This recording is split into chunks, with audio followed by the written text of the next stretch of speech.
"I love someone else," said the millionaire CEO. 3 years later, he saw her with triplets. What happened next? Watch till the end, a very powerful story. But before proceeding, don't forget to like, subscribe and comment, "I love Mr. Peter." Let's start with love. Some moments divide your life into before and after, and Hayley Matthews was living in the last seconds of her before without knowing it.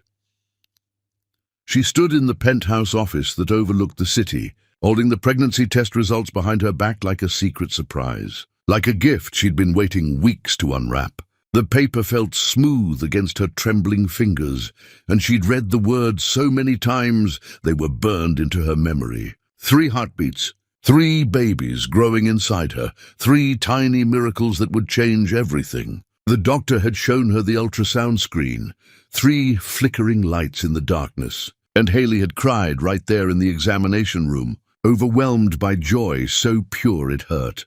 The afternoon sun poured through the windows, catching the simple gold wedding band on her finger, the one she'd chosen because she never needed diamonds to prove his love. Their wedding day had been small and perfect, just the 2 of them and a handful of friends, because Hayley believed marriage was about partnership, not performance. Josh had promised her the world that day, and she'd promised him only her heart, thinking that would be enough. She'd been his wife for 4 years, and they'd been good years despite the struggles. When Josh's company nearly collapsed in that first year, when investors walked away and creditors came calling, Hayley had been the one who stayed up with him through endless nights, reviewing numbers she barely understood, making coffee at 3 in the morning, telling him he could rebuild because she believed in him when he'd stopped believing in himself. She'd watched him claw his way back from nothing, celebrated every small victory, held him through every setback. The blue dress she wore was his favorite. The one, he always said, made her eyes sparkle like midnight, had been crushed into diamonds. She'd made his favorite dinner, set candles on the table, practiced the words she'd say. "We're having a baby." Felt too small for 3 babies. So she'd settled on, "Our family is growing in ways we never imagined," which felt more adequate for the magnitude of the news. The office door opened, and Josh walked in. Hayley's prepared speech died in her throat. His face was stone, carved from something cold and unfamiliar. His eyes, which used to light up when he saw her, slid past her like she was furniture. He walked to the bar, poured himself whiskey even though it was barely afternoon, and drank it in one swallow. "Josh?" Her voice came out smaller than she intended. "Is everything all right?" He poured another drink, set the glass down, turned to face her, and there was nothing in his expression that looked like the man she'd married. "I love someone else, Hayley." 5 words. That's all it took to detonate a life. The pregnancy results slipped from her numb fingers, falling to the floor between them. But Josh didn't notice. He was already talking, his voice steady and clinical, like he was presenting information at a board meeting rather than destroying a marriage. "Her name is Veronica Ashford. I met her at the charity gala 6 months ago. She understands my world in ways you never could, Hayley. She comes from old money, real money, the kind of connections that can take me places I need to go. Her family controls real estate empires across 3 states. Her uncle sits on the board of directors for 5 Fortune 500 companies. Her connections could transform everything I've built into something that actually matters in the circles that count. This isn't about love anymore. It's about strategic positioning for the future I deserve." Hayley stood frozen, trying to process words that reduced their entire marriage to a business calculation. "Strategic positioning? That's what I am to you? What our marriage is?" "And you was," Josh corrected with brutal precision, and the past tense hit harder than anything else. "What our marriage was? You're a good person, Hayley, but good isn't enough in the world I'm entering. I need someone who already belongs there, who can open doors without having to learn the rules first. Veronica's father alone is worth more than my entire company. Her family name carries weight that money can't buy. This isn't personal. It's practical survival at the highest levels. I've already spoken to lawyers. We can do this cleanly. You'll be taken care of financially, obviously. I'm not a monster. Haley looked at this man, this stranger wearing her husband's face, and something inside her went quiet and cold. She thought about telling him. The words were right there, burning on her tongue. I'm pregnant. We're having triplets. You're throwing away 3 children you don't even know exist. Your legacy isn't going to be built through Veronica's connections, but through the children growing inside me right now. But looking at his face, at the cold calculation in his eyes, at the way he'd already decided she wasn't worth enough for his ambitions, she realized with devastating clarity the worst possible thing she could do was trap him with obligation. This man who measured everything by strategic value would see these babies as anchors dragging him down, complications interfering with his carefully calculated ascent. He would resent her for using pregnancy as leverage. He would resent the children for existing at the wrong time in his master plan. This man didn't love her. Maybe he never had. Maybe she'd been a temporary placeholder until someone more suitable came along. And she wouldn't use innocent babies to force him to stay. Wouldn't watch him grow to hate both her and them for disrupting his strategic marriage. Wouldn't raise children in a home where their mother's worth was constantly questioned and their existence was treated as an inconvenience to be managed. Better they never know him at all than know a father who wished they didn't exist. When? She asked quietly. Josh looked confused. When what? When do you want me gone? Something flickered in his expression. Surprise, maybe, or relief that she wasn't going to make this difficult. There's no rush. Take your time packing, find a place. We'll work out the details. I don't need time. Haley walked past him, each step feeling distant and dreamlike. I don't need your money either. I don't need anything from you. Haley, be reasonable. You can't what? She turned in the doorway, and her voice was steady in a way that surprised her. Can't leave quietly? Can't make this easy for you? You're right, Josh. This isn't personal. So there's nothing personal to discuss. She walked to their bedroom, the one they'd shared for 4 years, where he'd held her through nightmares and made love to her on lazy Sunday mornings and promised her forever. She pulled out a single suitcase and packed methodically. Clothes, toiletries, the photograph of her grandmother, the one person who'd loved her unconditionally, the leather journal her mother had given her before she died. Nothing expensive, nothing that belonged to Josh's world. She could hear him on the phone in the other room, his voice drifting through the walls. Yes, she's taking it well. Better than expected, honestly. No, there won't be any drama. She's always been reasonable. Reasonable. Is that what she'd been? Reasonable when she gave up her own dreams to support his? Reasonable when she made herself smaller so he could feel bigger? Reasonable when she loved him with everything she had while he calculated her worth and found her lacking? Haley closed the suitcase and walked out of the bedroom. Josh was still on the phone, probably with his lawyers or with Veronica, planning his strategic future. She didn't say goodbye.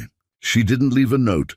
She simply walked out the door and pulled it closed behind her with a quiet click that felt like the sound of her old life ending. The elevator ride down felt endless. She watched the numbers descend, each floor another layer of distance between her and the man who'd chosen status over her, money over love, connections over commitment. Her hand instinctively moved to her stomach, to the 3 lives growing there. The 3 children who would never know their father because he'd shown her exactly who he was. By the time Haley reached the lobby, she'd made her decision. She would disappear, completely.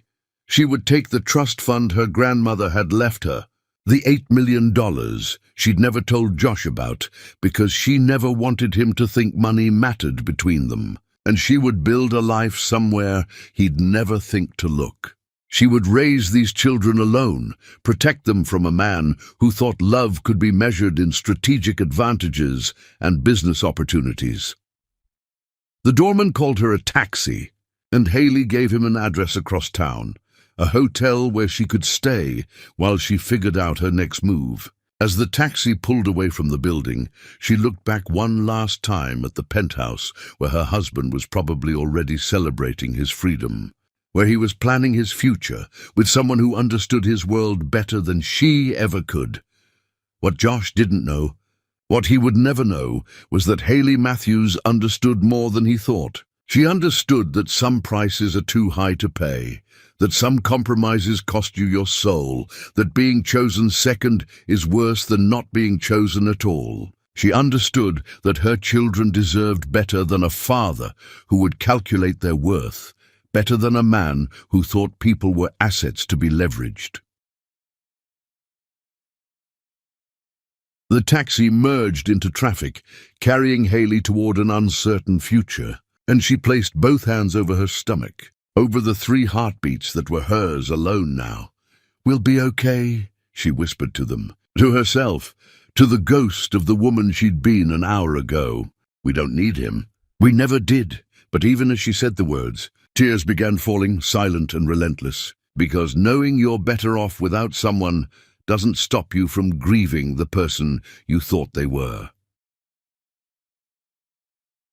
Chapter 2. The Empire of Ashes. The wedding announcement appeared in every major society magazine exactly 3 months after Hayley vanished, and Josh Brooke stood in the center of a ballroom that cost more per hour than most people earned in a month, smiling for photographers who captured him next to his beautiful new wife.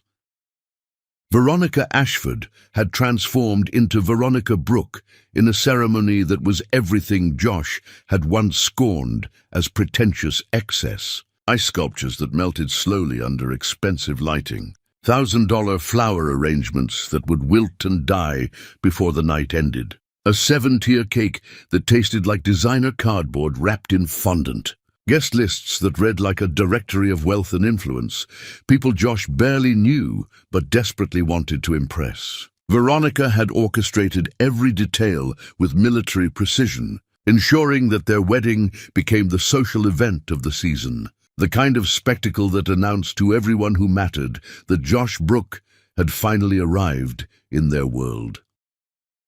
The congratulations poured in from people Josh barely knew, connections Veronica's family had cultivated over generations of careful social climbing and strategic marriages. Investors who'd previously ignored his calls now sought him out at the reception, eager to discuss opportunities they'd never mentioned before. Business opportunities materialized like magic, all because he was married to the right woman, the strategic woman, the woman who belonged to their world in ways Hayley never could have.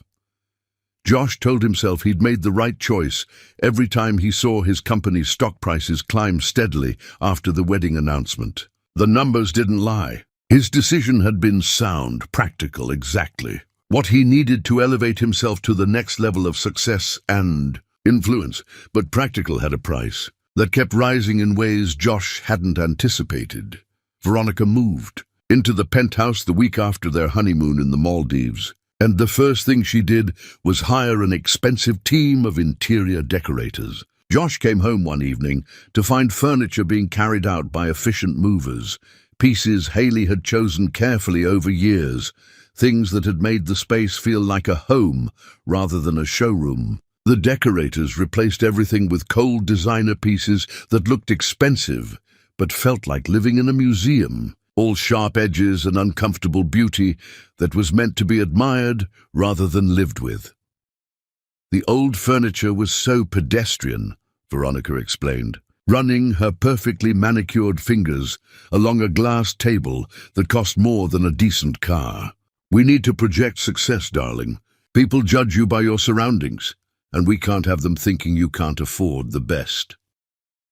Josh wanted to argue that the old couch had been comfortable, that Hayley had found it at an estate sale and loved how it faced the window so they could watch sunsets together, that furniture was supposed to be used and enjoyed rather than just displayed. But those memories felt inappropriate to voice to his new wife, so he swallowed them along with his objections and wrote another check to cover the renovations. The parties started immediately and never seemed to end.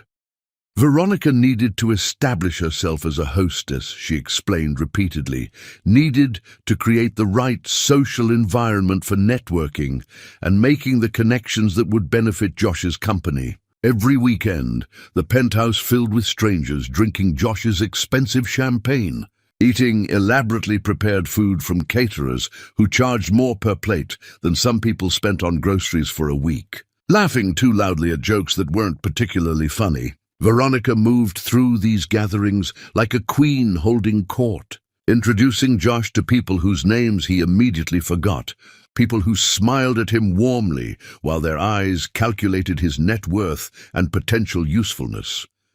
"This is what success looks like," Veronica would whisper to him between greeting guests, her perfectly lipstick smile never wavering. "This is what we need to do to maintain the image and keep building the right relationships." Josh started noticing the bills piling up on his desk with increasing frequency.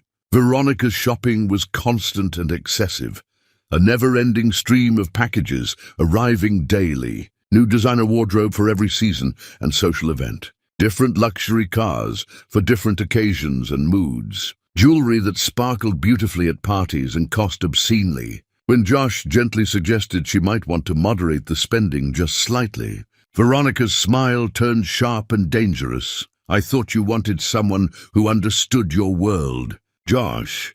Someone who belonged to the circles you're trying to break into. This is what that world costs. My friends would notice immediately if I wore the same dress twice to events. They'd talk.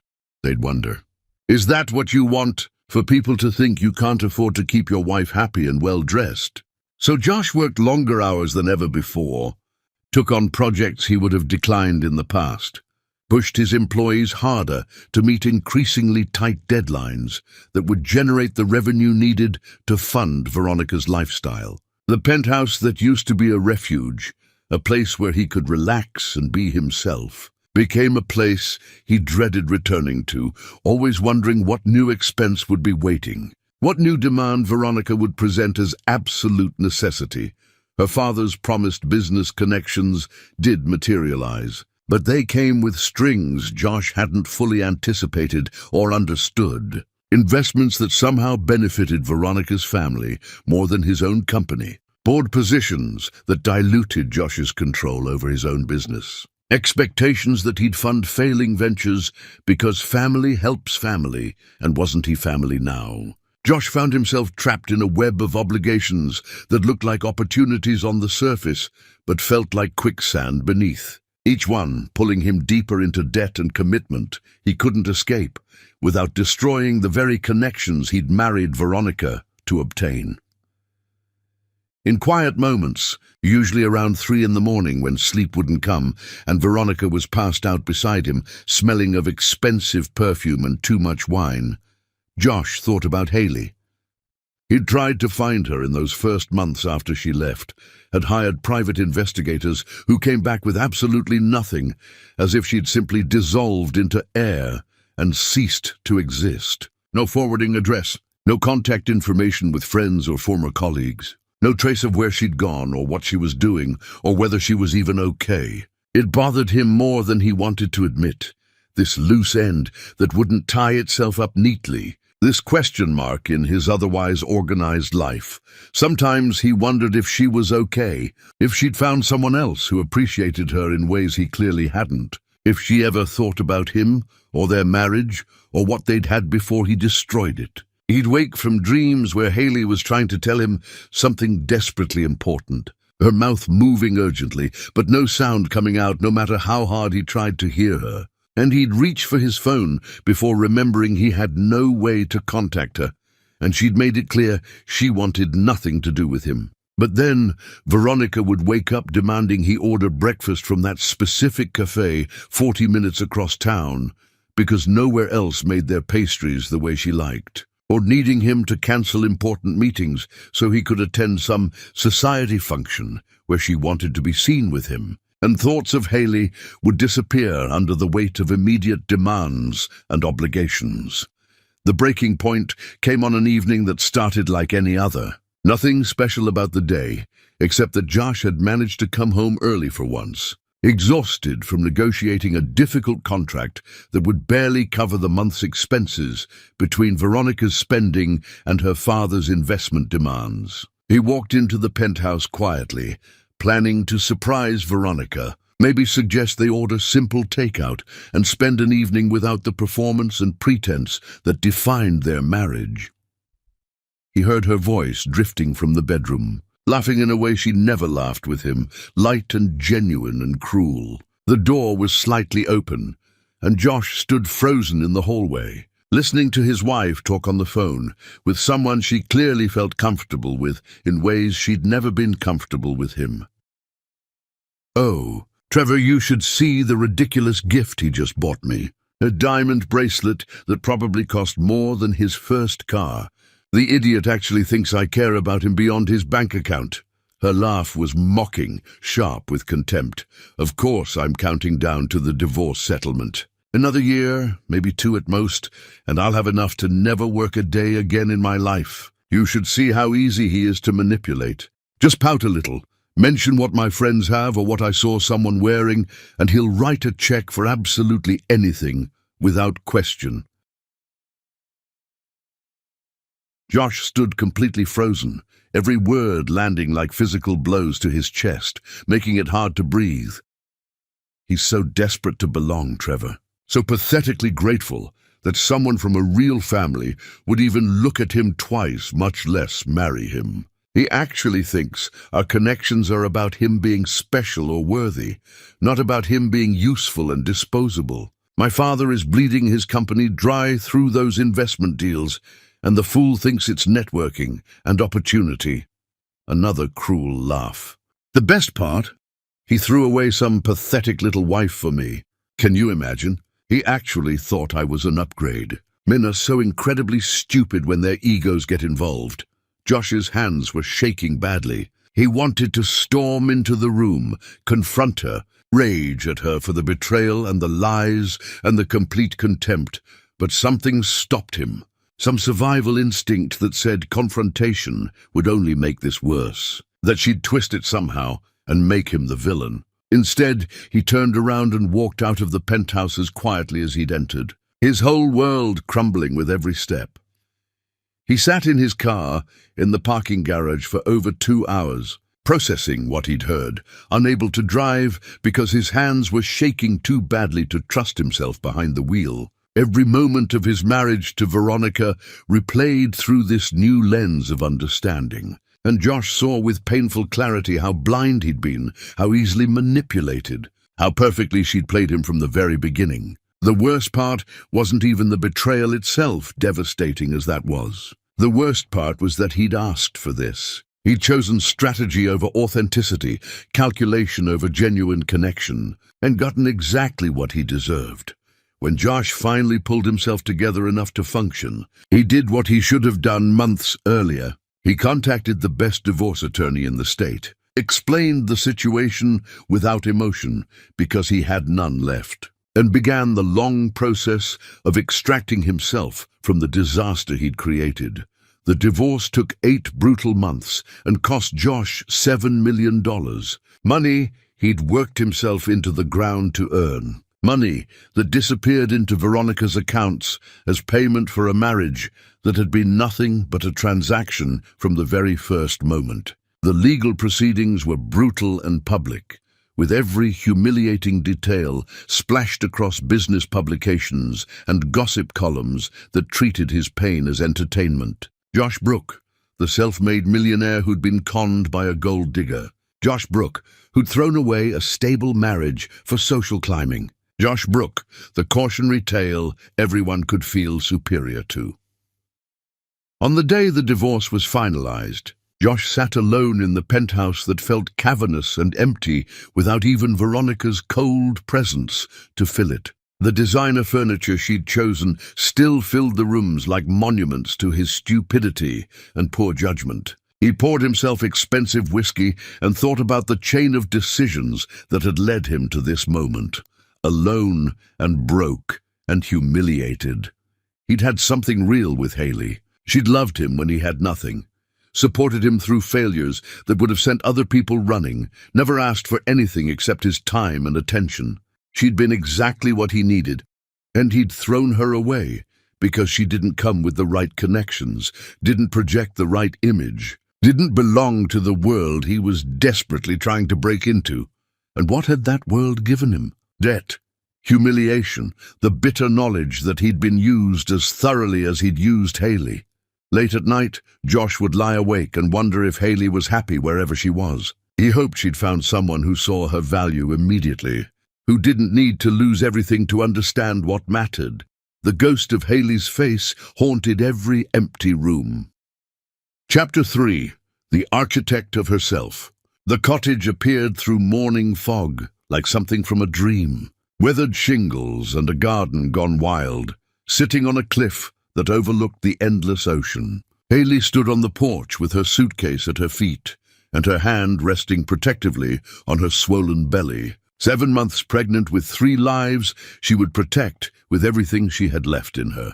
The elderly woman who answered her tentative knock had silver hair braided down her back and eyes that seemed to see straight through all pretense into the truth beneath. She studied Haley's pale face, her obvious pregnancy, the single suitcase that contained everything she owned now, and something shifted in her weathered expression. "You're here about the rental," she said, and it wasn't a question. Haley nodded because words felt too difficult. Emotions too complicated to express coherently. The woman studied her for another long moment. "I'm Rosalind. The cottage is yours for half what I'm asking other people. First month completely free. No questions about what brought you here or who you might be running from." Haley's throat tightened painfully around words she couldn't quite form. "I can pay full price. I have money. I'm sure you do, child. But you don't need to prove anything to me right now. You need a safe place to heal whatever broke you badly enough to bring you here alone and pregnant. The cottage provides that, or it provides nothing worth having."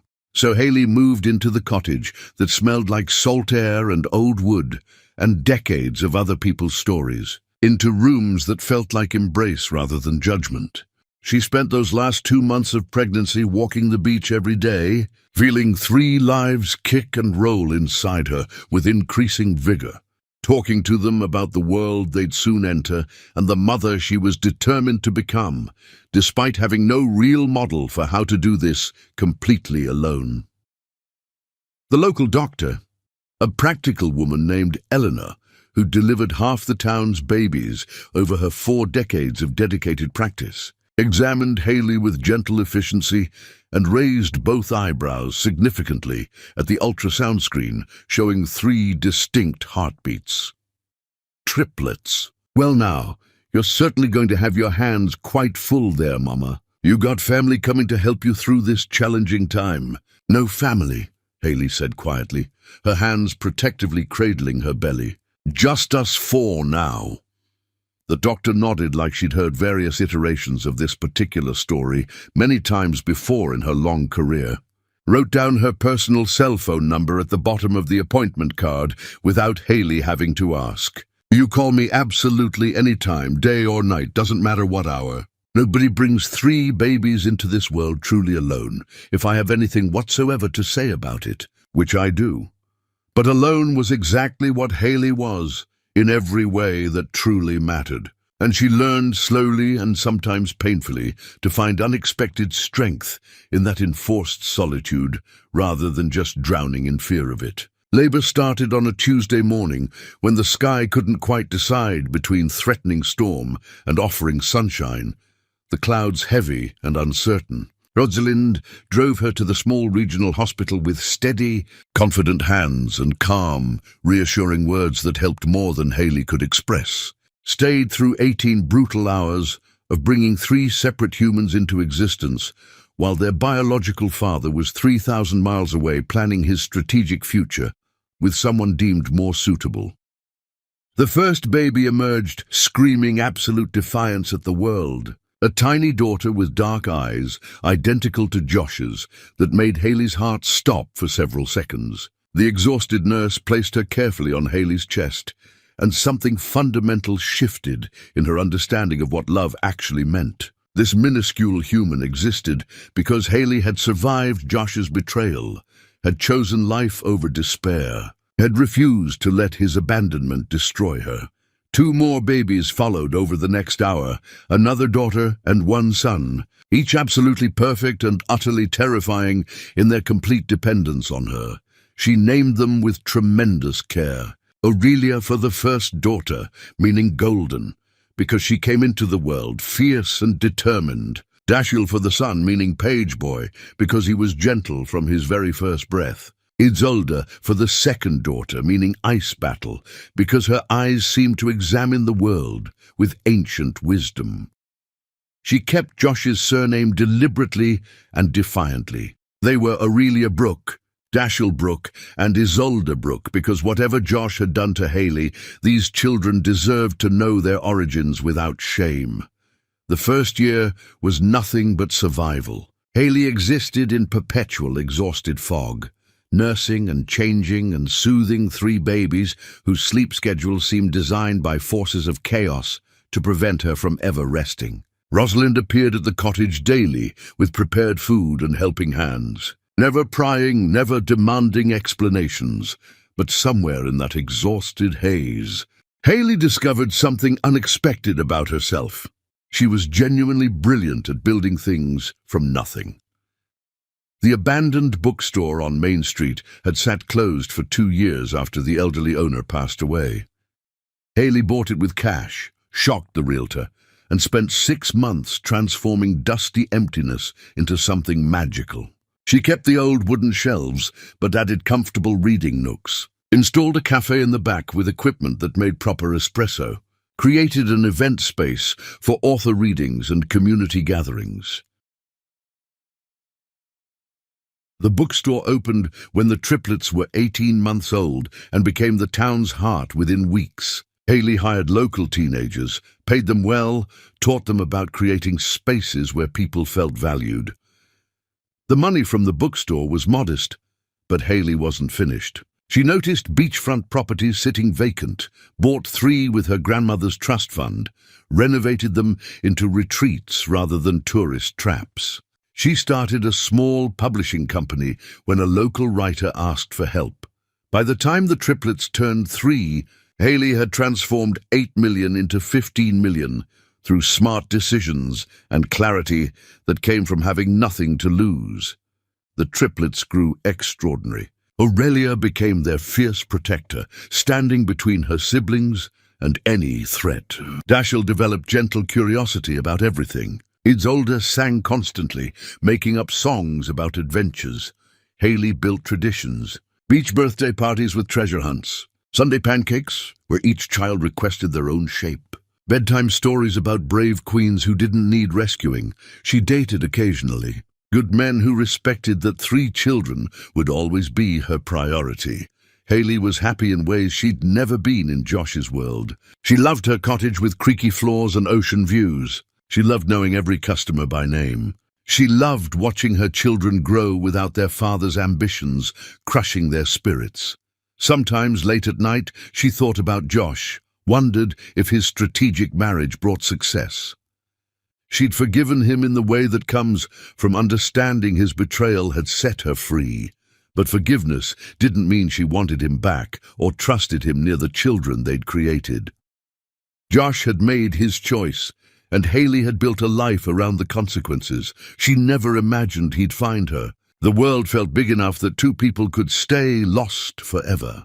But the universe was preparing something catastrophic, and fate was about to walk Josh Brooke into the cafe where Hayley sat every Saturday morning with 3 children who had his eyes. Chapter 4. The Shattering. Saturday morning started as perfectly ordinary as any other, which should have been Hayley's first warning that the universe was preparing to shatter everything she'd built.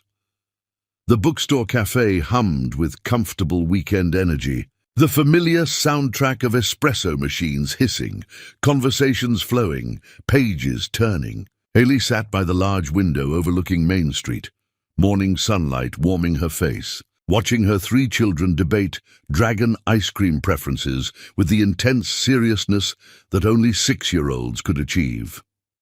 Dragons would obviously prefer chocolate, Dashiell insisted with scientific certainty, his small face completely earnest. Because chocolate is dark like their caves and rich like treasure hoards they guard. Dragons are lactose intolerant. Aurelia countered with the absolute certainty of someone who had decided something was irrefutable fact. They're reptiles. Reptiles can't process dairy products. It's basic biology. You completely made that up just now, Dashiell protested. Did not. I read it in a book about dragons and science. Which specific book exactly?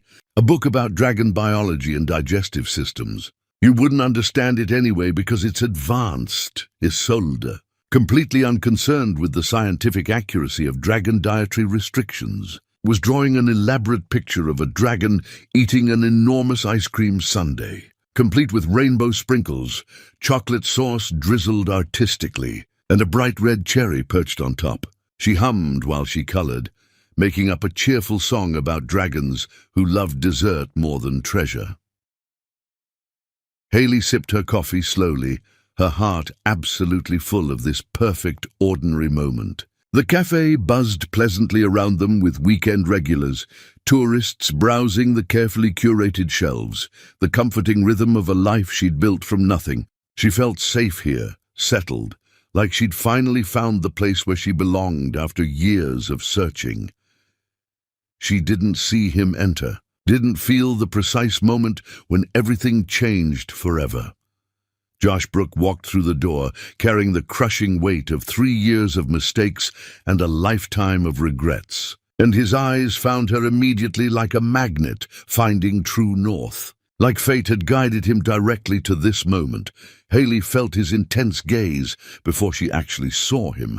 That strange, primitive instinct that screams danger when predators are near. She looked up from her coffee, and time stopped completely.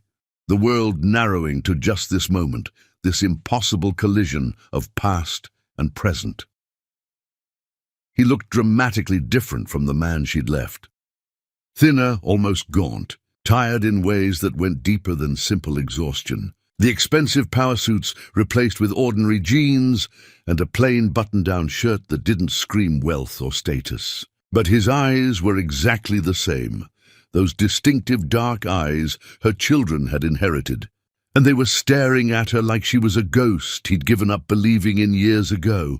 Then his eyes moved deliberately to the children sitting around her, and Haley watched understanding detonate across his face like a bomb.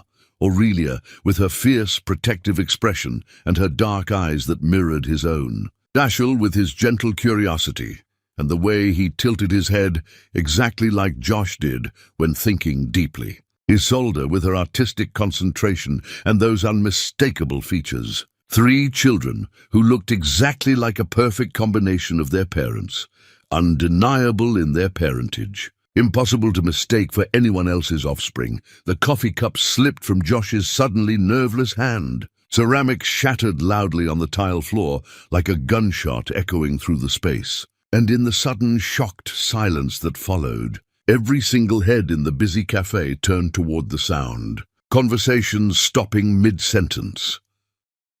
Haley's body moved before her conscious mind fully caught up with the dangerous situation unfolding. She stood abruptly, her chair scraping loudly, placing herself physically between Josh and her children with the pure protective instinct of a mother defending her vulnerable young from threat. Her heart hammered violently against her ribs, adrenaline flooding through every nerve ending, making her hands shake slightly. The children noticed immediately that something was very wrong. Aurelia's hand shot out lightning fast to grab her siblings, pulling them close with protective fierceness that made Haley's heart break and swell with pride simultaneously. Dashiell's eyes went wide with confusion and concern. Isolde stopped humming mid-note, her crayon freezing in mid-stroke, her small face troubled. "Mommy!" Aurelia's voice was small, but remarkably steady, despite the tension she could clearly sense. "Who is that man? Why is he staring at us like that?" Haley couldn't speak, couldn't breathe properly, couldn't process that Josh was actually here, physically present in her bookstore, in her carefully constructed safe town, in the life she'd built so carefully without him over 3 difficult years. Josh's face had gone paper white, all color draining as if someone had pulled a plug. He stared at the children with the expression of someone watching their past and present collide catastrophically into something completely incomprehensible. Haley could see calculations happening frantically behind his eyes. Mathematical gymnastics, counting back years, adding up the timeline with growing horror, understanding exactly when she must have gotten pregnant based on how old these children appeared to be. Haley. Her name came out broken and desperate, barely more than a whisper. Are they?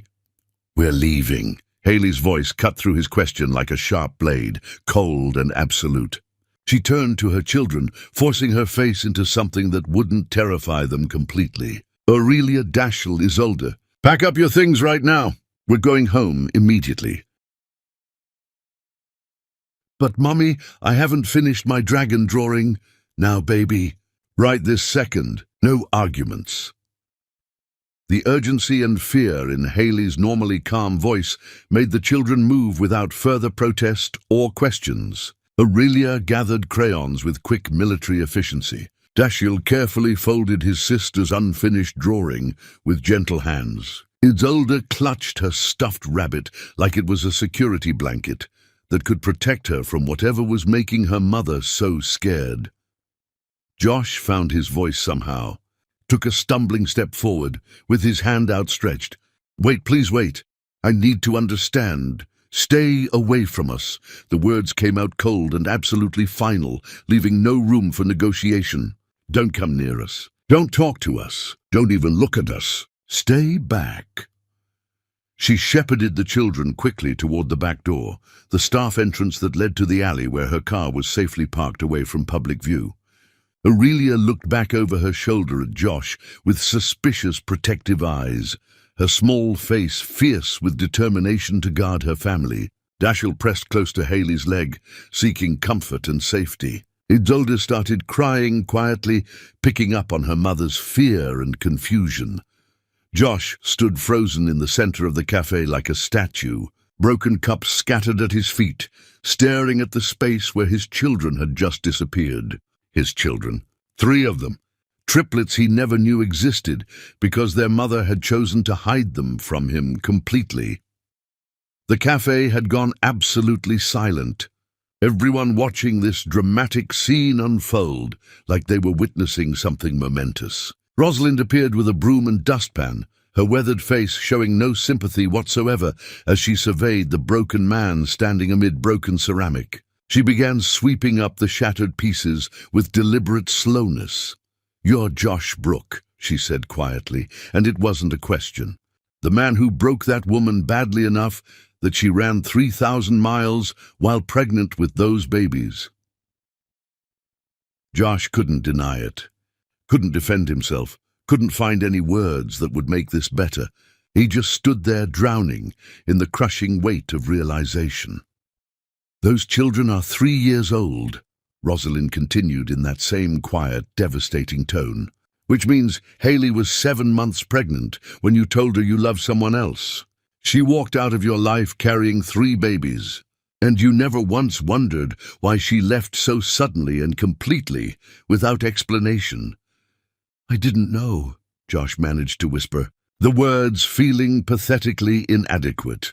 "No, you didn't know. Because you didn't ask, didn't notice, didn't care enough to wonder if there might be a very good reason your wife disappeared without a single trace."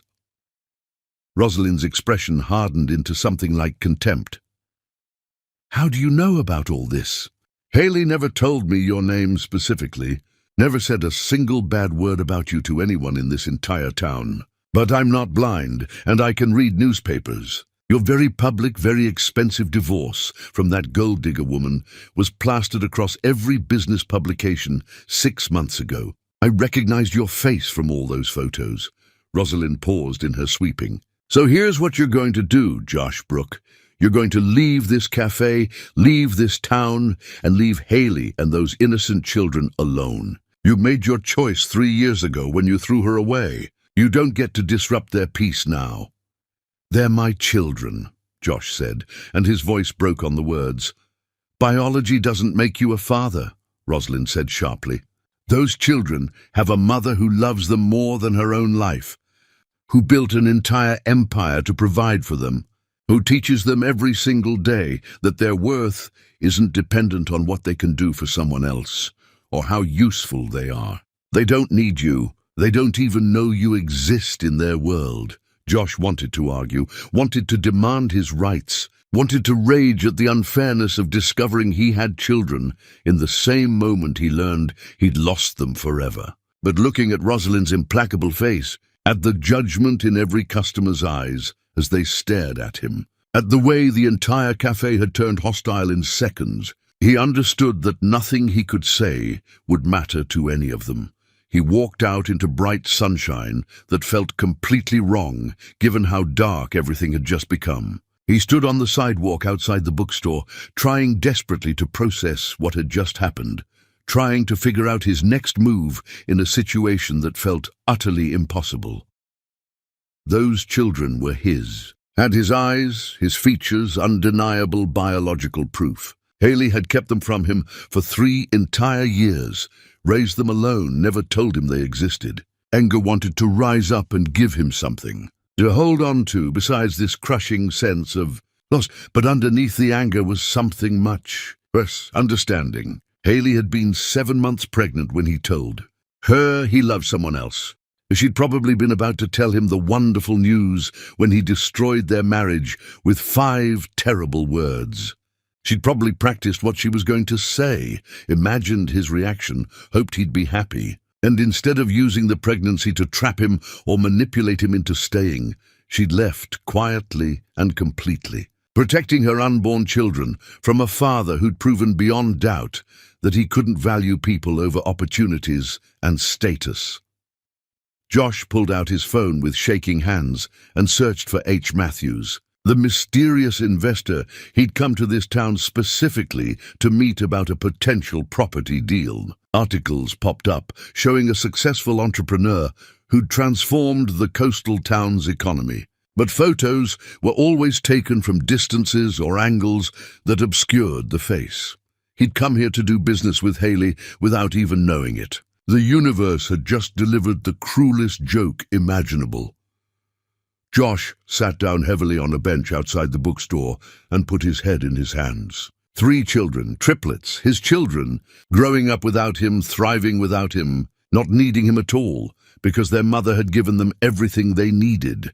He'd missed 3 years of their lives completely. First steps, first words, birthdays, bedtime stories, all of it gone forever. And he would miss every year after this, unless he somehow figured out how to fix this seemingly impossible situation. Rosalind came outside, arms crossed over her chest, looking down at him with no pity. "You're still sitting here." "I don't know where else to be," Josh admitted honestly. "That woman built something absolutely remarkable here," Rosalind said. "Started with nothing but heartbreak and determination. She owns half the commercial property on Main Street now. And she accomplished all of that while raising 3 babies completely alone, without any help from you." Josh understood.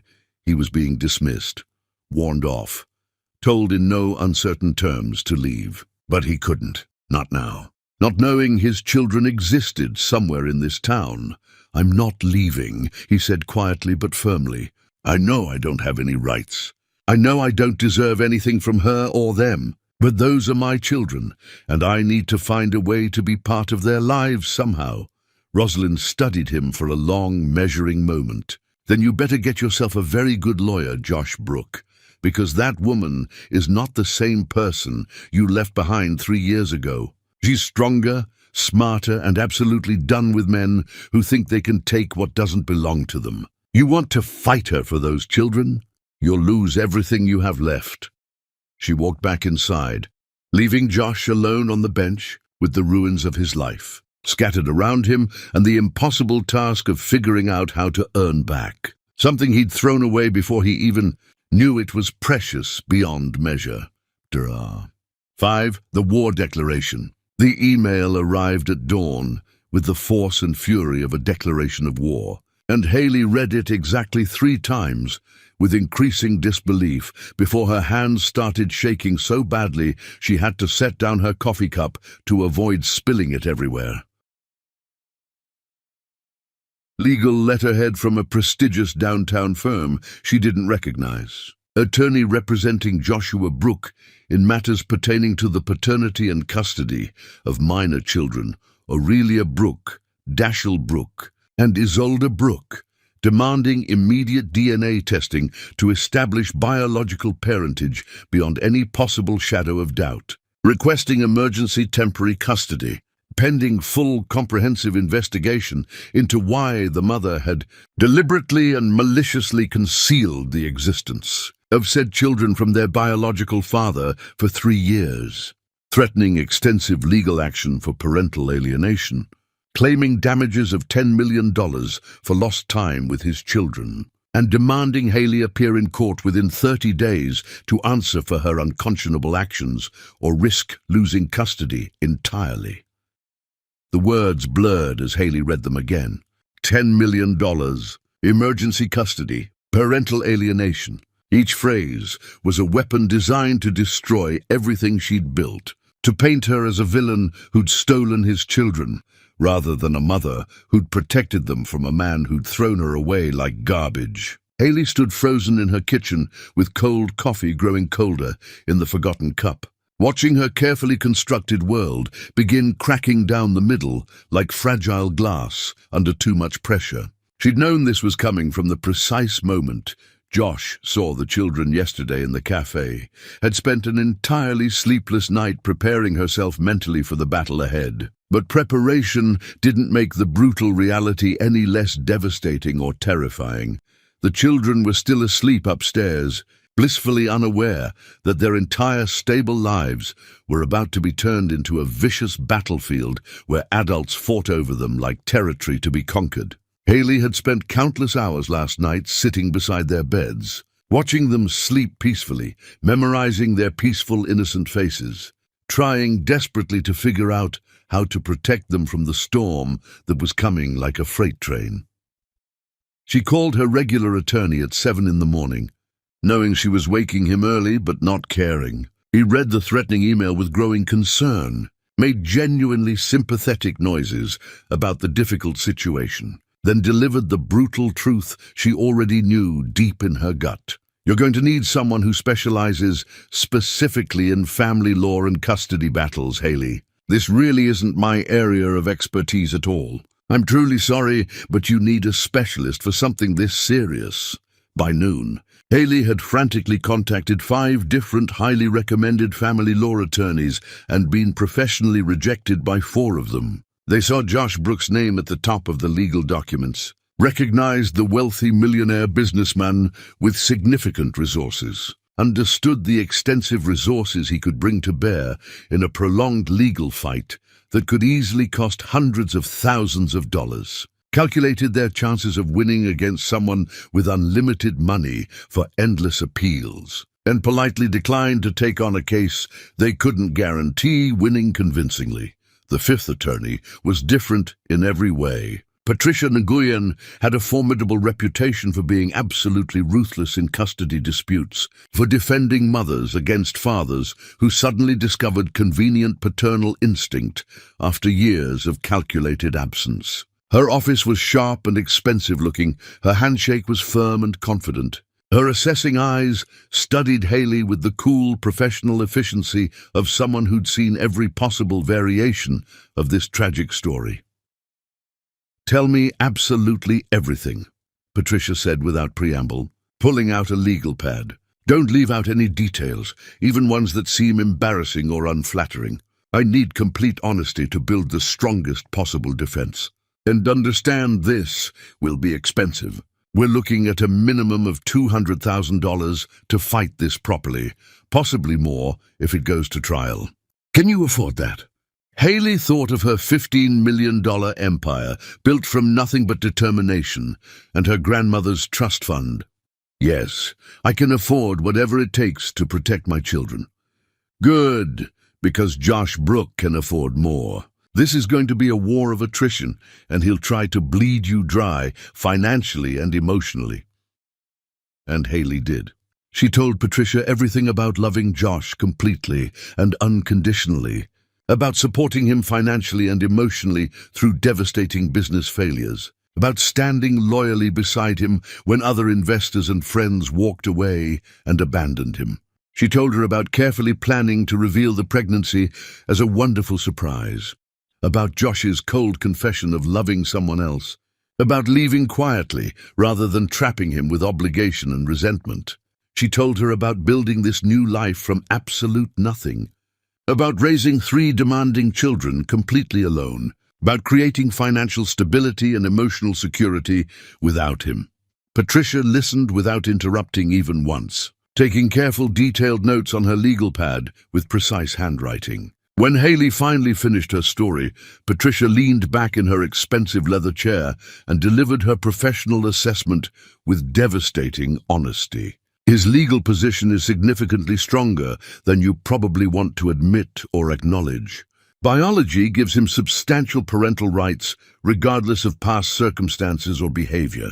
The fact that you deliberately concealed their existence for 3 years, even with understandable reasons, will be viewed extremely negatively by most judges. His considerable financial resources give him the ability to drag this fight out for years if necessary. Haley felt physically sick, her stomach churning. "So I'm going to lose my children? He's going to take them from me." "I didn't say that at all," Patricia said sharply.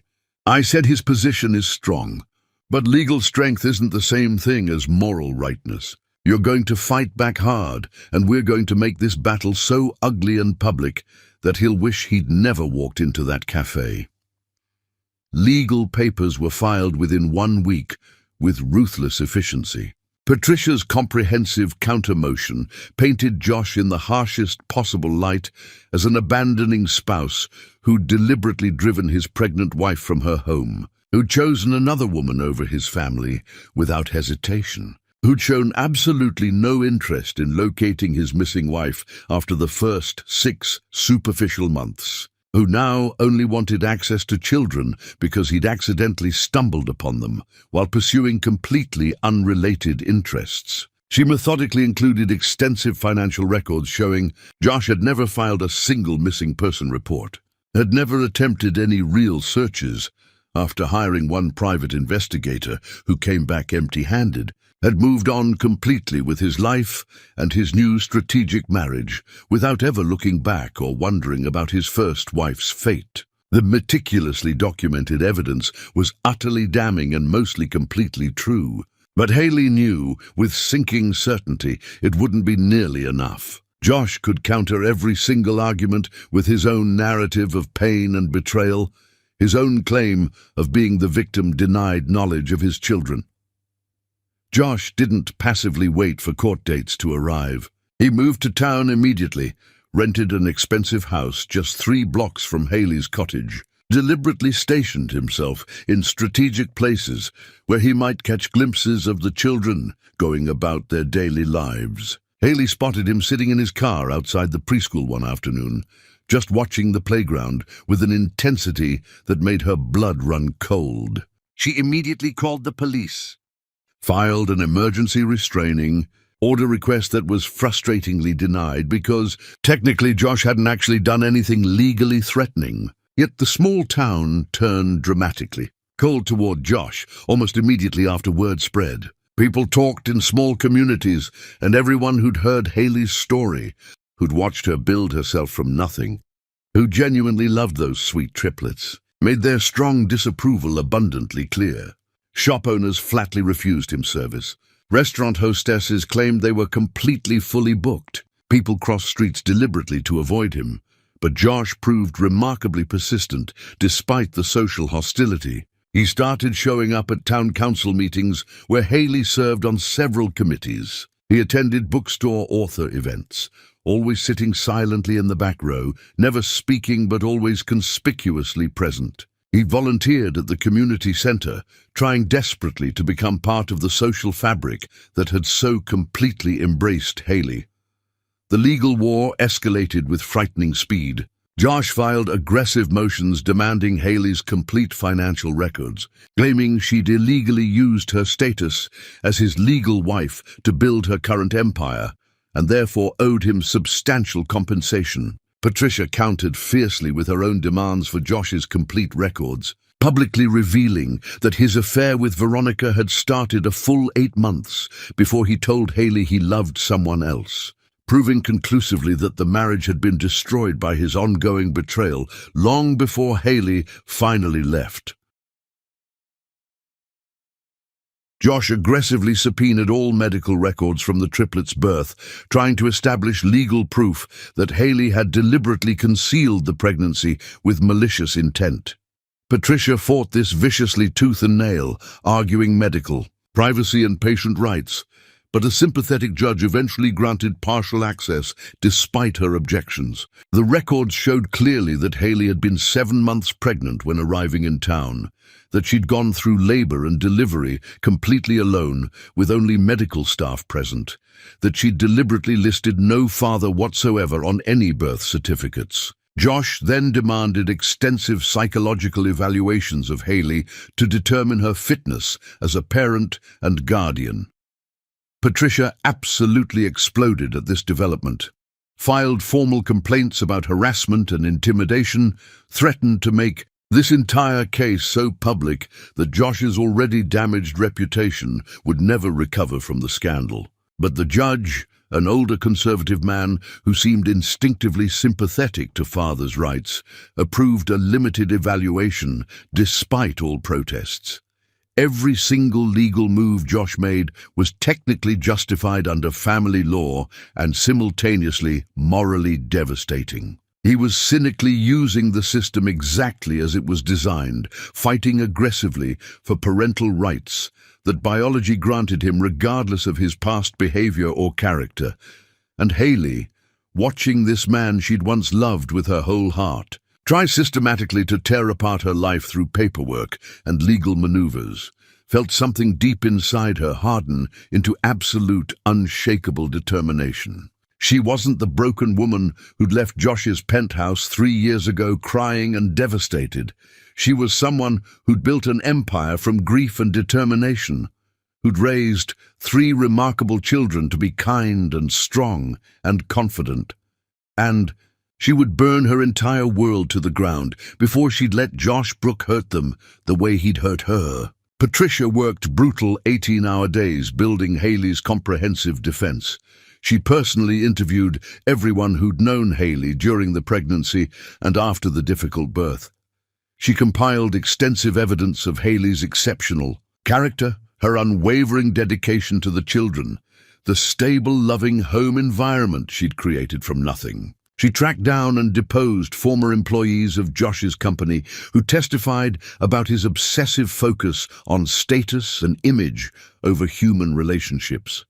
She even located Veronica, who proved surprisingly eager to provide a detailed deposition about Josh's character in exchange for immunity from certain uncomfortable questions about her own behavior during the marriage. Veronica described in devastating detail a man desperately trying to belong, pathetically easy to manipulate, so obsessively focused on climbing social ladders that he'd married a complete stranger, primarily for family connections, and ignored every red flag until it was far too late. The complicated case became regional news almost overnight.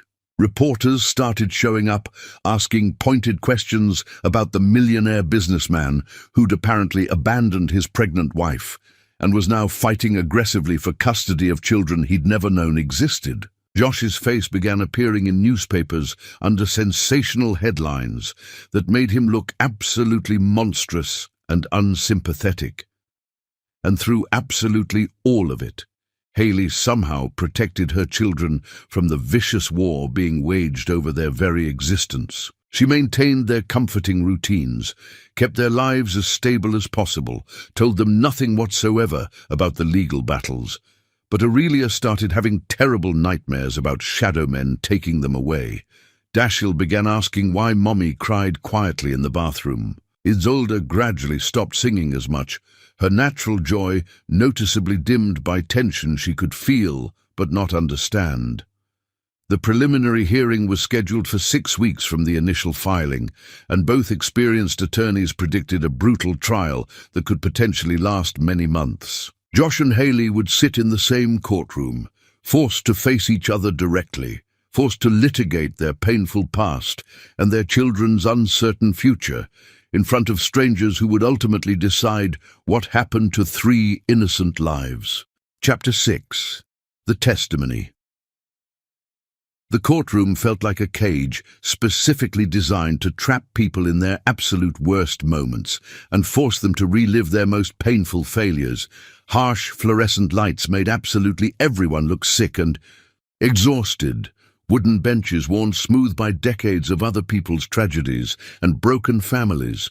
Walls painted that soul-crushing institutional beige that seemed deliberately designed to drain all hope from everyone present. Haley sat rigidly beside Patricia at the defendant's table, with her back held straight through sheer force of will, hands folded tightly together to keep them from shaking, face carefully maintained as neutral as possible despite the terror coursing through her entire body. Across the wide aisle, Josh sat with his expensive attorney Richard, and Haley could feel his intense eyes constantly on her, though she absolutely refused to look in his direction or acknowledge his presence in any way. Judge Sarah Rodriguez entered with commanding presence, a woman in her early 60s with steel-grey hair pulled back severely from her face and an expression suggesting she'd heard every possible lie and excuse humans could devise over her long distinguished career. She took her elevated seat with practiced efficiency, arranged paperwork with precise, deliberate movements, and surveyed both parties with penetrating eyes that seemed to miss absolutely nothing. This is a preliminary hearing to determine paternity and discuss temporary custody arrangements, she began in a voice that carried clear authority throughout the silent courtroom. I've read both petitions carefully and all supporting documentation. This is clearly an unusual case with extremely complicated circumstances. We're here today to establish basic facts, nothing more at this stage. Patricia stood first with confident posture. Your Honor, my client Haley Matthews is the sole parent of 3 happy, healthy, well-adjusted children who are thriving under her exceptional care. The petitioner, Joshua Brooke, is essentially a biological stranger who cruelly abandoned his pregnant wife and now seeks to disrupt stable lives because he accidentally discovered children he never knew existed. Richard stood immediately in response. Your Honor, my client was never informed of his children's existence by anyone. Ms. Matthews made a completely unilateral decision to deliberately deny Mr. Brooke his fundamental paternal rights, to raise his biological children without his knowledge or consent, to deprive him of 3 irreplaceable years of their lives. Regardless of any past marital difficulties, Mr. Brooke has every legal and moral right to know his children. Judge Rodriguez looked between the 2 attorneys with an expression of weary patience. I don't care about your marriage or how it ended. I care exclusively about 3 children who didn't ask to be born into this mess. Everything we do in this courtroom is about their welfare, not your feelings or your rights. The hearing formally began with Patricia's carefully prepared case. She called Rosalind as her first witness, and the elderly woman walked to the witness stand with natural dignity and grace. Tell the court how you first met Ms. Matthews, Patricia instructed. She appeared at my door 3 years ago, 7 months pregnant with nowhere to go. She had 1 suitcase containing everything she owned, and eyes that looked like someone had torn her heart completely out of her chest. I rented her the cottage because I could tell immediately she needed safety more than anything else in the world. Did she ever mention the father of her children? Never by name, not once. She only said her marriage had ended, that she needed to start fresh somewhere the past couldn't find her. She wasn't running from anything criminal or dangerous. She was running from heartbreak. Richard cross-examined with sharp, aggressive questions. Did Ms. Matthews ever indicate to you that she'd informed the father about the pregnancy? No, sir, she did not. Did she express any intention whatsoever of informing him? No, sir. And I didn't encourage her to contact him either. When a woman shows up that broken and vulnerable, you don't push her to contact the person who broke her so badly. Patricia called several more carefully selected witnesses. The dedicated doctor who delivered the triplets testified about Haley going through extremely difficult labor without any support system, about her obvious devotion to the children's health and welfare, about 3 years of regular checkups that showed excellent, consistent parenting. The preschool director described Aurelia, Dashiell, and Isolde as exceptionally well-adjusted, confident children who showed absolutely no signs of neglect or trauma.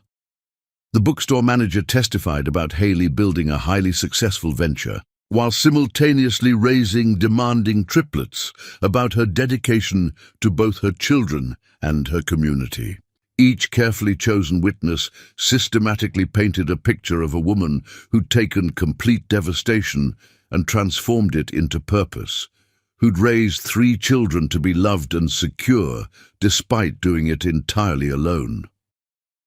Then Patricia did something unexpected that made Josh visibly pale. She called Josh himself to the stand as a hostile witness. Josh walked slowly to the witness stand looking like he hadn't slept properly in weeks. His expensive suit couldn't hide the weight he'd obviously lost, the dark shadows under his eyes, the way his hand shook slightly as he was formally sworn in. Patricia approached him with controlled professional aggression. "Mr. Brooke, when exactly did you tell your wife you loved someone else?" Josh's voice was quiet and strained. 3 years ago, March. Be more specific with the date. What month exactly? And March. And when were the triplets born? May, 2 months later. So Miss Matthews was 7 months pregnant when you told her you loved someone else. Did you know she was pregnant at that time? No, I did not. Did you ask if there was any reason she might be particularly upset beyond the obvious betrayal of your marriage vows? No. Did you wonder at all why she left so suddenly, so completely, without any explanation? I thought she was hurt and needed space to process everything. How much space did you give her? How long did you actively search for your missing wife? I hired a private investigator for 6 months. When he couldn't find any trace of her, I assumed she wanted to stay disappeared and respect her wishes. And then you married someone else. Just 3 months after your wife vanished. Tell the court about Veronica Ashford. Richard objected immediately and strenuously. Relevance, Your Honor. Mr. Brooks' subsequent marriage has absolutely no bearing on his parental rights. It demonstrates his priorities and character, Patricia countered smoothly, which directly impacts his fitness as a parent and guardian. Judge Rodriguez considered for a moment. I'll allow it. Answer the question, Mr. Brooke. Josh looked absolutely miserable. I married Veronica primarily for her family connections. Her family had resources and social connections that could help my struggling company. It was strategic. Strategic, Patricia repeated with obvious distaste. You mean you deliberately used her? We used each other. She wanted access to my money. I wanted her family connections. It was a transaction that both parties understood and agreed to. Until she took you for $7 million in the divorce settlement. Tell me, Mr. Brooke, do you have a consistent pattern of treating people as transactions, of calculating their value based primarily on what they can provide you? Richard objected again, but the damage was clearly done. The courtroom had witnessed Josh openly admit to marrying for pure strategy, to treating important relationships as business transactions. Patricia pressed her advantage harder. If you had known Ms. Matthews was pregnant when she left, what would you have done differently? Josh opened his mouth, then closed it. The hesitation was absolutely damning. Let me rephrase that question more clearly, Patricia said coldly. Would you have stayed with your pregnant wife, or would you have still married Veronica Ashford for her valuable family connections? I don't know, Josh admitted, and the words fell like stones. I was a different person then. I made terrible choices. Then Patricia revealed the phone records, showing Josh had been in contact with Veronica for 8 full months before he told Haley he loved someone else. concrete evidence of an ongoing affair. So Mr. Brooke wasn't just choosing strategy over love. He was actively having an affair while married to Ms. Matthews, while she was pregnant with his children. This man cheated, lied, and abandoned his pregnant wife, and now wants this court to reward that unconscionable behavior. The courtroom erupted in whispers. Judge Rodriguez's expression hardened noticeably. Then it was Haley's turn to testify, and she felt like she was walking to her own execution. Tell the court about your marriage. I loved him completely. When his company almost failed, I worked 2 jobs while he rebuilt. I thought we were true partners. When did you learn you were pregnant? A week before he told me he loved someone else. I was waiting to tell him. I was so excited. What happened instead? He came home and told me he loved Veronica, that she understood his world better, that our marriage was over because I wasn't strategic enough. Did you tell him about the pregnancy? No, Haley's voice cracked. I realized that if I told him, he might stay out of obligation. I didn't want to be an obligation. Richard's cross-examination was brutal, but Haley held steady through it all. Judge Rodriguez looked exhausted. I'm ordering DNA testing, but we all know what results will show. You're both going to mandatory mediation. Chapter 7. The Mediation from Hell. The mediation office felt deliberately neutral, with its beige walls and comfortable chairs, specifically designed to not trigger anyone while people discussed tearing apart lives with maximum civility. Dr. Helen Frost radiated pure competence and zero tolerance for nonsense. Short grey hair, sharp, intelligent eyes behind practical glasses, an expression suggesting she'd heard every manipulation and excuse humans could possibly devise. Let me be absolutely clear, Dr. Frost began without preamble. I'm not here to decide who's right or wrong about the past. I'm here to determine if you can co-parent these children without destroying them psychologically. Everything else is irrelevant.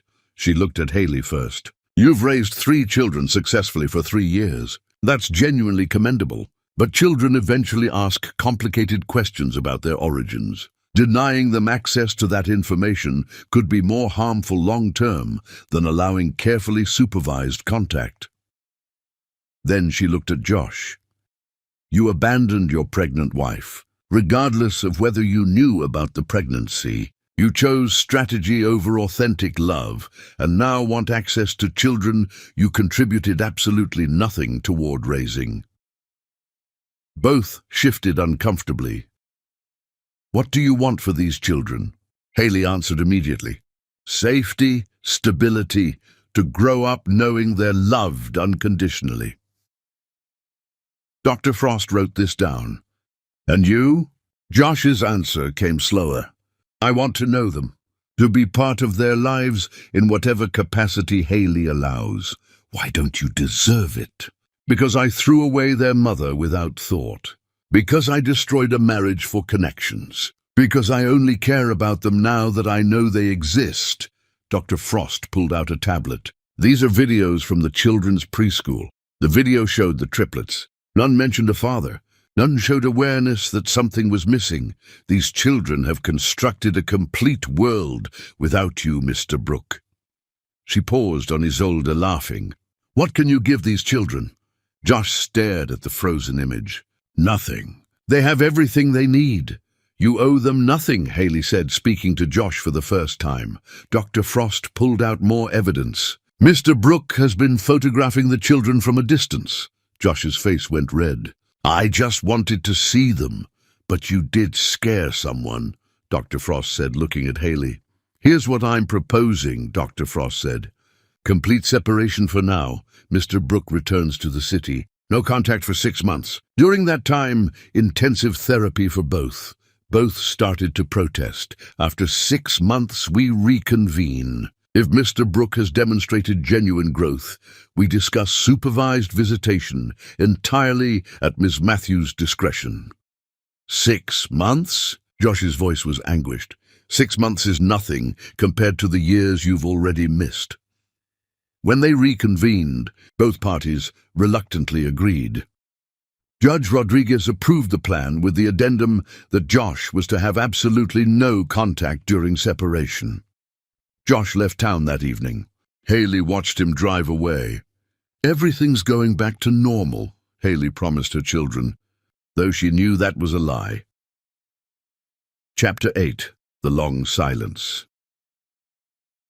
18 months passed in silence that felt both liberating and suffocating simultaneously, like breathing underwater, like learning to exist in a completely different element. Haley rebuilt her sense of safety slowly and painfully, like someone learning to walk again after a devastating injury that required extensive, painful rehabilitation. Dr. Frost connected Haley with a therapist named Christine, who specialized specifically in betrayal trauma and abandonment issues. Twice weekly, Haley sat in Christine's comfortable office and talked about loving someone who'd thrown her away completely, about building walls so impossibly high that nothing could ever hurt her again, about whether protecting her children from their father was genuine wisdom or just transferring her own unresolved hurt onto innocent people.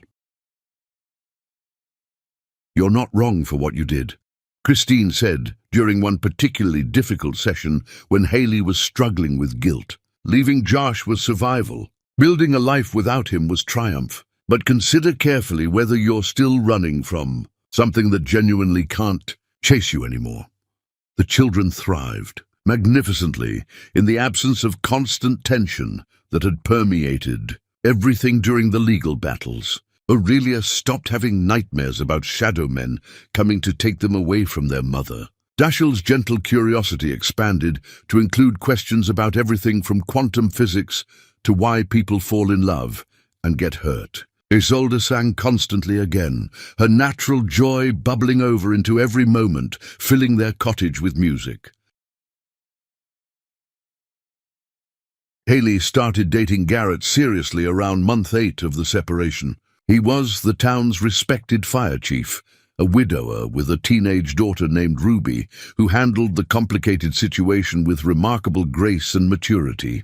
Garrett was everything Josh hadn't been: steady, present, secure in himself without needing external validation or status symbols. He loved Haley not for what she could provide or how she made him look, but simply for who she was as a complete person.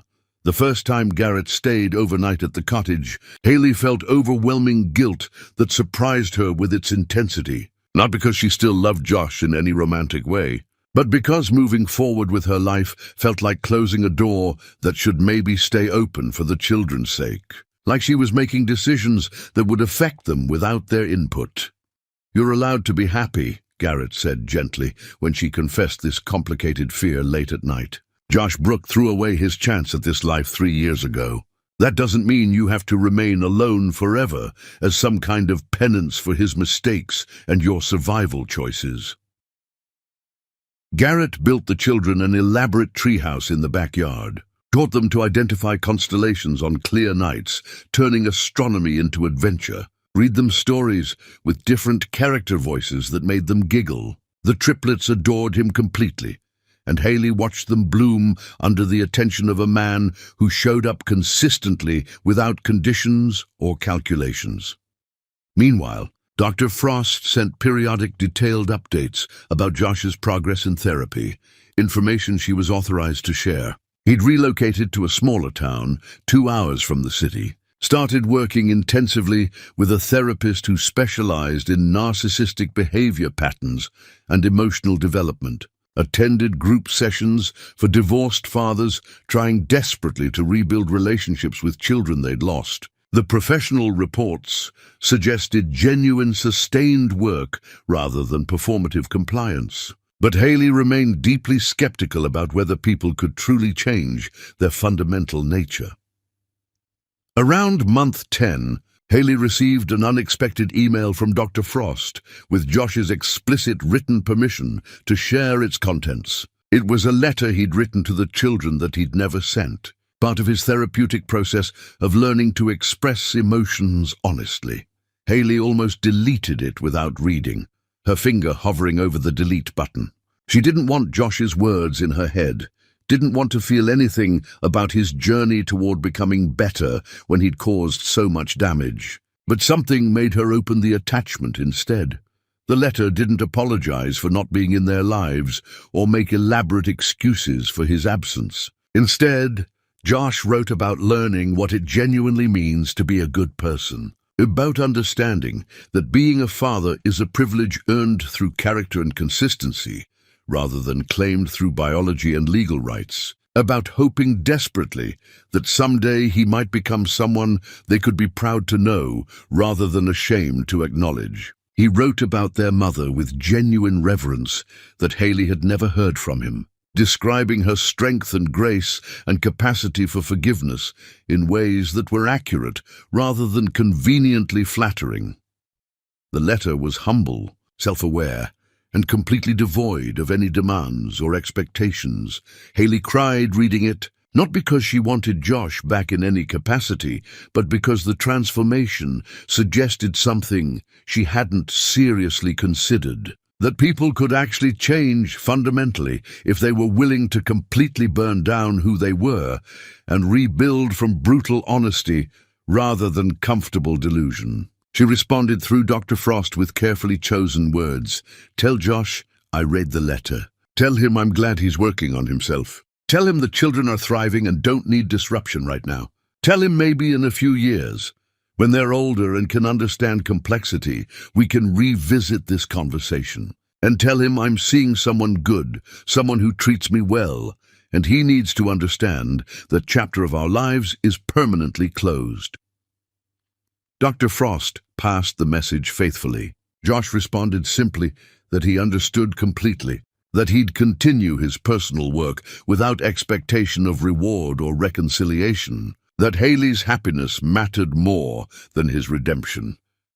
The silence resumed between them, but it felt different now, less like fortress walls and more like healthy space, allowing everyone to heal properly. Then Garrett proposed on Christmas Eve in a moment that felt perfect. The children were decorating sugar cookies with elaborate frosting designs when he got down on one knee with a ring that sparkled under the kitchen lights. Ruby stood beside him grinning, clearly complicit in the romantic plan. I love your mother, Garrett said to the children first, not to Haley, respecting that they needed to be part of this decision. And I love you 3 more than I knew it was possible to love someone else's children. I want us to be a real family officially, if that's something you'd want too. Aurelia, always their fierce spokesperson, asked the most important question with typical directness. Would you be our dad? Like really our dad? Garrett's eyes got wet with emotion. I'd be honored to be your dad. You'd have to share me with Ruby, but I promise there's enough of me to go around for everyone. The children conferred in whispered voices, their heads together conspiratorially, then nodded in unison. Aurelia delivered their official verdict with the gravity of a judge. We think you should definitely marry Mommy. She smiles way more when you're here. Only then did Garrett turn to Haley with the question, so what do you think? Haley said yes with tears streaming down her face, and the children cheered like they'd won something important. The ring slid onto her finger, and Haley looked at this man who'd loved her without needing to destroy her first, who'd chosen her without calculations or strategic thinking, who made her believe in genuine partnership again. The wedding was planned for summer, 6 months away. A simple beach ceremony with their blended family, nothing elaborate or performative. 2 weeks before the wedding, Dashiell came home from school with a family tree project that required filling in relatives. He stared at the paper with visible confusion that broke Haley's heart. I don't know what to put for father, he said quietly, his gentle voice troubled. Garrett is going to be our dad after the wedding, but we had a father before that, right? The one who died? Haley had told them their father was gone, letting them assume death because it was easier than explaining abandonment and betrayal to toddlers who wouldn't understand complexity. But 6-year-olds asked harder questions and deserved more honest answers.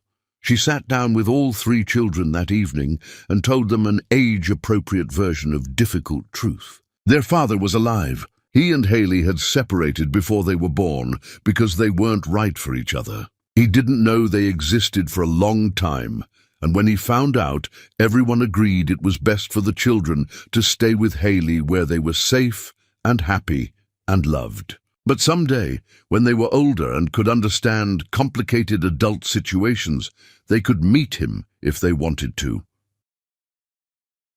Aurelia processed this information with her characteristic intensity. Is he a bad person? He made bad choices, Haley said carefully, choosing her words with tremendous care. But he's trying to become better. People are complicated. Sometimes they hurt others without meaning to, and sometimes they work very hard to fix themselves afterward. The conversation opened something in the children that Haley hadn't anticipated. They started asking questions constantly, wanted to know what their father looked like, if they got their dark eyes from him, why he made bad choices, whether he ever thought about them. One evening after the children were finally asleep, Haley sat on the porch with Garrett and confessed her growing concern about the situation. They're asking about Josh constantly now. I don't want his shadow hanging over our wedding, over our life together. But I also can't keep lying to them about their origins. Garrett held her hand and said something that showed exactly why she loved him. I'm not afraid of Josh being their biological father. I'm not threatened by supervised visits or by him being part of their lives in whatever limited capacity makes sense. What I care about is whether you can handle being in any proximity to him without it destroying the peace you've worked so hard to build. I think I can, Haley said slowly, testing the words. Because I'm not the woman who fell apart when he left anymore. I'm someone who rebuilt herself completely, and his presence isn't a threat to me anymore. It's just a complication we'll navigate together. 2 weeks later, Haley married Garrett on the beach with her children and his daughter standing beside them as the blended family they were becoming. With the supportive community she'd built surrounding them with love, with genuine affection that felt real and earned and safe. Josh wasn't there, respected her boundary completely, and Haley danced at her wedding without his shadow darkening anything. But 3 weeks after the honeymoon, she kept her promise and contacted Dr. Frost about introducing Josh to his children. What happened in that supervised meeting would determine whether redemption was actually real or just another elaborate performance. Chapter 9. The Meeting. Haley arrived at Dr. Frost's office 15 minutes early and spent those minutes breathing like she'd forgotten how, trying desperately to prepare herself for seeing Josh after 18 long months of complete silence. When Josh walked through the door, Haley barely recognized the man standing before her. The expensive confidence that had defined him was completely gone, replaced with something quieter and more genuine that seemed to come from deep inside rather than external validation. He'd lost considerable weight, dressed simply in plain jeans and an ordinary button-down shirt that didn't scream wealth or status. But the biggest change was in his eyes. The constant calculation and ambition had been replaced with something that looked remarkably like hard-earned humility. They sat in chairs positioned at careful angles by Dr. Frost, close enough to have genuine conversation, but far enough to maintain safe, emotional distance. The silence stretched uncomfortably until Dr. Frost gestured for them to begin. Josh spoke first, his voice different from the man who told her he loved someone else. Thank you for agreeing to this meeting. I know you don't owe me anything. Haley's response was deliberately cool and distant. I'm not here for you.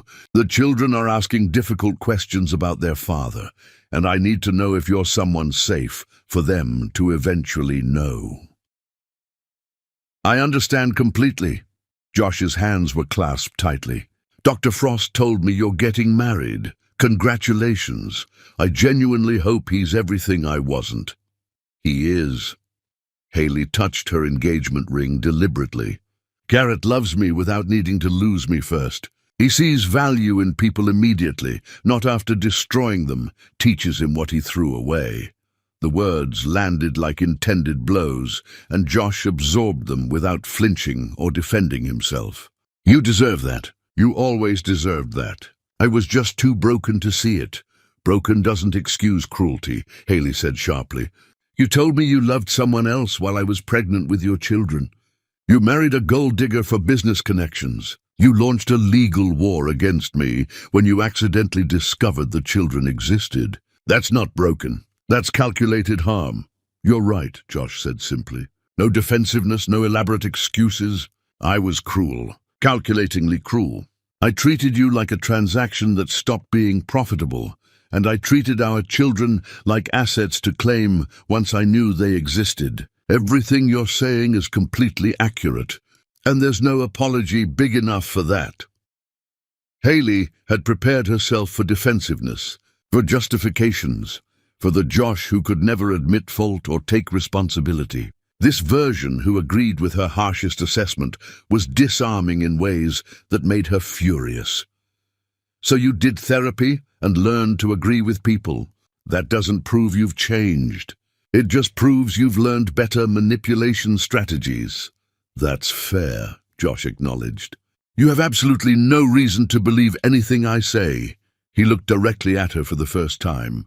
18 months ago, I was a man who thought people were resources to be used, who calculated value based on utility, who destroyed the best thing in my life because she wasn't impressive enough for my ambitions. Dr. Frost helped me see that I was fundamentally broken in ways that made me dangerous to everyone around me. And now you're fixed. No, I'll never be fixed. But I'm better. I understand that being a good person is daily work, not a destination you reach. I understand that relationships are about showing up consistently, not performing when it benefits you. I understand that our children are extraordinary because of everything you did for them, not despite my absence." Haley wanted to hate him for saying all the right things. "The children think their father is dead. I let them believe that because it was easier than explaining why you didn't want them." Josh flinched visibly. "I did want them. I just didn't know they existed." "You didn't want them," Haley corrected coldly. "You wanted me gone because I wasn't strategic enough for your plans. If I'd told you about the pregnancy, what would you have done?" The question hung between them like a blade. Josh opened his mouth, closed it, and the hesitation was absolutely telling. "Exactly," Haley said. "You would have seen them as complications that interfered with your strategic marriage. So I protected them from a father who would have resented their existence." "You were right to protect them," Josh said quietly. "The man I was shouldn't have been anywhere near children. I would have damaged them the way I damaged you. So why should I let you near them now? What's different except that you took some therapy classes and learned to parrot accountability?" Josh didn't answer immediately. When he spoke, his voice was raw with emotion. "Nothing's different in ways I can prove. Change only shows up in sustained action over years, not in one conversation. But I'm asking for a chance to show you that I'm doing the work. Not because I expect forgiveness or reward, but because those children deserve to know their biological father tried to become worthy of them. Even if he never succeeds, they have a father," Haley said firmly. "Garrett is going to be their dad in every way that matters. He shows up for them daily, loves them without conditions, never makes them feel like they have to earn his attention. You're biological fact, not family." "I know that," Josh said, his acceptance complete. "I'm not here to compete with Garrett or disrupt the family you've built.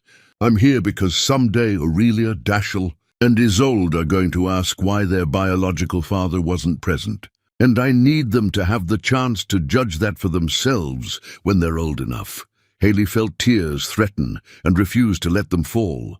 "You don't get to absolve your guilt through my children. Your redemption isn't their responsibility." "It's not about my redemption," Josh said. "It's about giving them choices I took away. You were right to hide them from me. You were right to build a life without me. You were right about everything. But they're growing up, and they have questions I'm the only one who can answer truthfully." "What truth?" Haley demanded.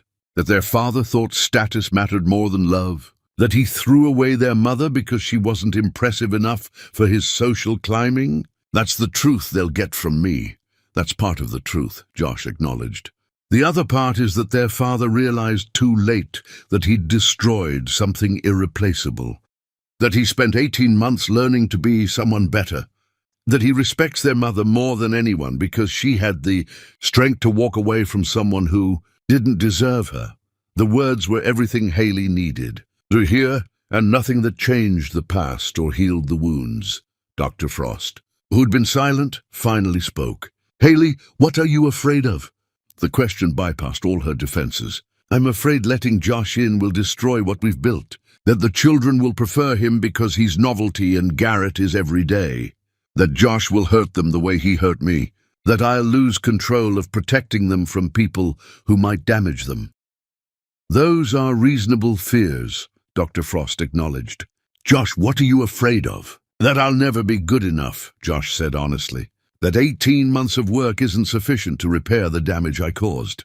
That I don't deserve mercy, but I'm desperately hoping for it anyway. That I'll spend the rest of my life knowing I threw away my family because I was too shallow to see value without price tags attached to it.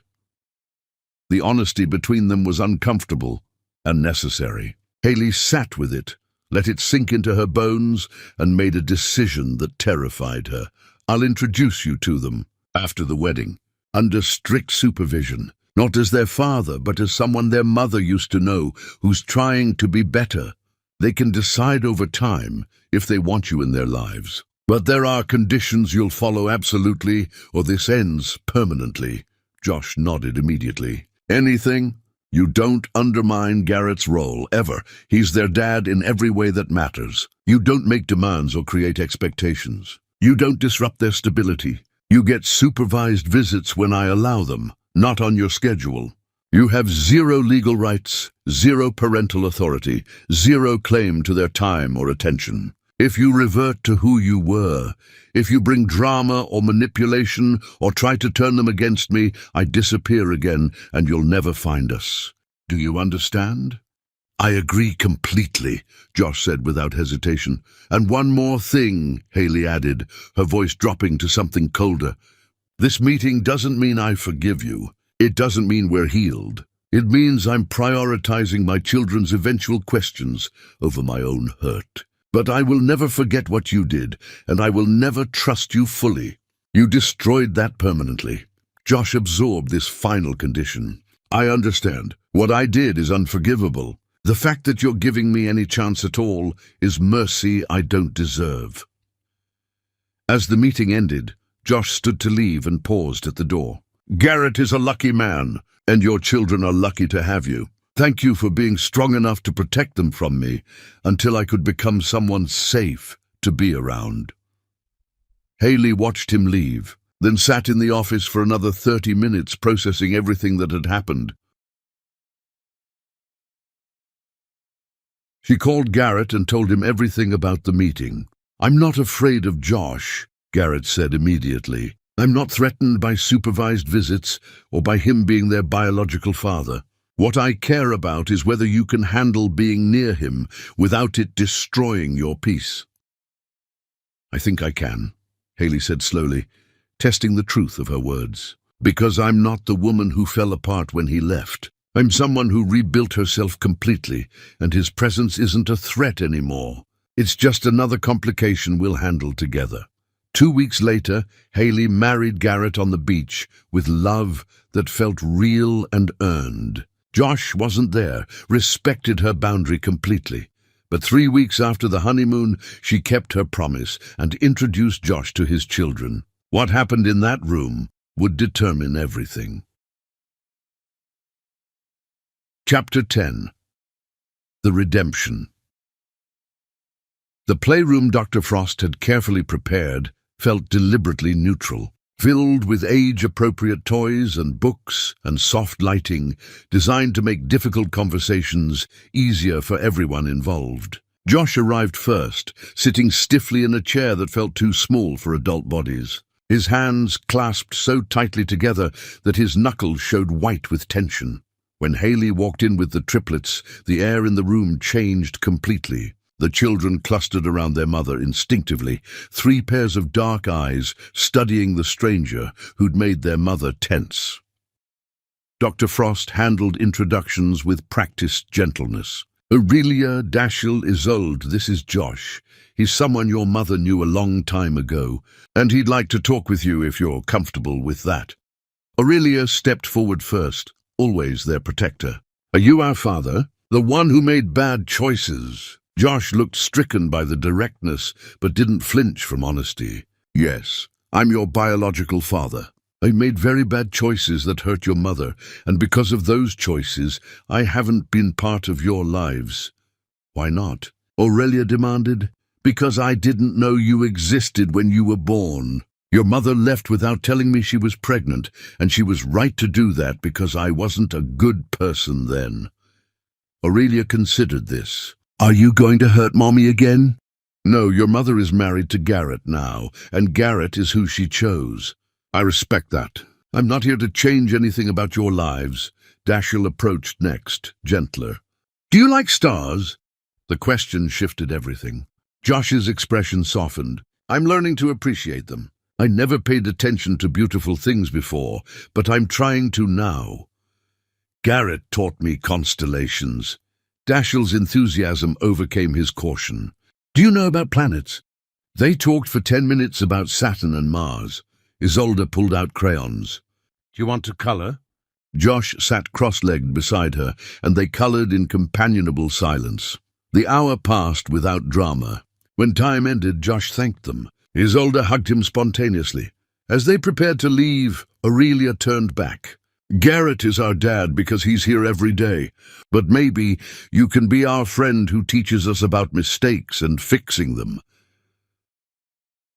Visits continued monthly, always supervised. Josh never pushed, simply showed up consistently. 6 months passed. Dashiell asked if Josh could attend his science fair. Garrett encouraged her to say yes. Josh attended, stayed respectfully in the background. One evening, nearly 18 months after that first meeting, Haley and Josh had coffee. Finally, Josh said what he'd been holding. The children are extraordinary. Everything good about them comes from you. Haley looked at him. I'm not going to forgive you, but I'm grateful you became someone worthy of knowing them. Years continued passing. The children grew into remarkable teenagers. On Aurelia's 16th birthday, she asked to speak with Josh alone. You taught me that people can be wrong and still choose to become right, Aurelia said. I don't forgive you for hurting Mom, but I respect that you owned your mistakes. The story ended years later at Dashiell's college graduation. Dashiell's speech thanked everyone, including Josh, for teaching him it's never too late. Josh sat crying, understanding he'd lost everything because he thought status mattered more than love. As the ceremony ended, Haley caught Josh's eye. She didn't smile, just nodded once. Josh drove home alone to a small apartment. He understood that he hadn't lost Haley Matthews. She'd freed herself and built a life where his presence was optional.